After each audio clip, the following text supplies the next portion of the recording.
Alomerabantsika tsiraiavy indray tratra izao talata maraina izao indray misaotran'Andriamanitra isika fa mbola nomeny tombonandro hatrany dia nahafahantsika mandray ny famindram-pony sy mandray hery amindray amin'ity anio ity ka indierantsika ny amin'ny mofinaina anio dia vavaka isika.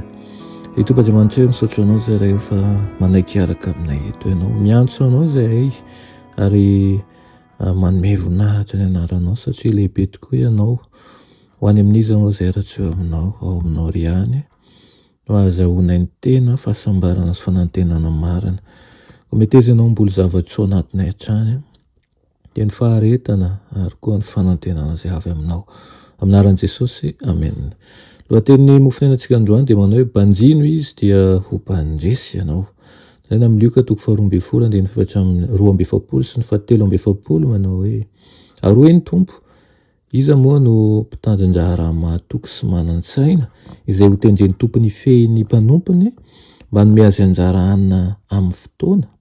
Sambatra ny mpanompo izay ho hitan'ny tompony fa indreo manao toy izany raha avy izy. Amen. Antenaiko fa tsy misy hevitra fa mahasoa ny fankasitran'Andriamanitra izy raha vao miaiky ny heliny fotsiny na koa hoe manana hery manokana ny fiaiken-keloka atao amin'ny olombelona. Tsy maintsy ny finoana miasa amin'ny fitiavana sy manadio ny fanahy tokony ho hita eo amin'ny fanandramana. Andresiny ny fironana ara-nofo ny fitiavan'i Kristy.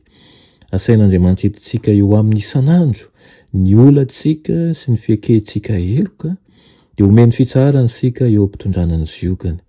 Ny fanahin'ny masina amin'ny alalan'ny heriny be famindram-poa no ameny ny fanahy ka ny heritreritra dia hoentin'ny lefitra eo amin'ny fankatoavana ny Kristy.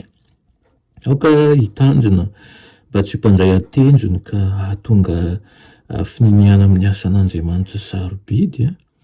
Izao ny fahadisoana izay ataony maro dia hoe rehefa avy nitain'Andriamanitra izy dia tsy maintsy tsy mety mihitsy izy hiaina ny fanetretenan'i Kristy izay hahatonga azy ho fitahiana ho an'ny hafa ihany koa.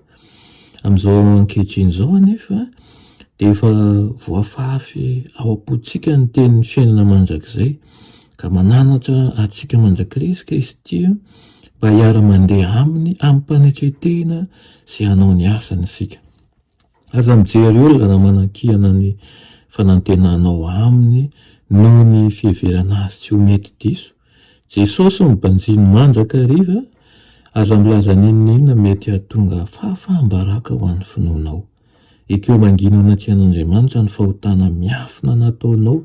Ekeo anatrehany ny faniva sy van'ny fonao fa izy no tena mahalala an'izay tokony atao anao. Farany raha lasa anabavy dia izao raha nanao ratsy tamin'ny namanao ianao dia aoka hiaiky ny fahotanao ary aneo porofo ny fibebahana marina amin'ny fanonerana an'izany. Rehefa izay dia takeo ny fitahiany. Manantona an'Andriamanitra amin'ny maha ianao anao izao mihitsy ary avelao izy hanasitrana an'ireo aretinao rehetra ireo ary raha manantona azy amin'ny fo toritory tokoa isika dia omeny fandresena. Amen. Tompo-malala ho indray toy izahay zanakao manantona anao amin'ny fahalemenay tsirairay avy izao. Ianao dia malalatra amin'ny fitempin'ny fonay ny fisentonay fa tsy mendrika anao tokoa izahay. Miteza ianao Tompo hanadio anay ho afaka amin'ny tsy fahamarinana rehetra ary hanao fiainganana vaovao miaraka aminao izahay ka tohany mandrakariva. Anaran'i Jesosy, amen.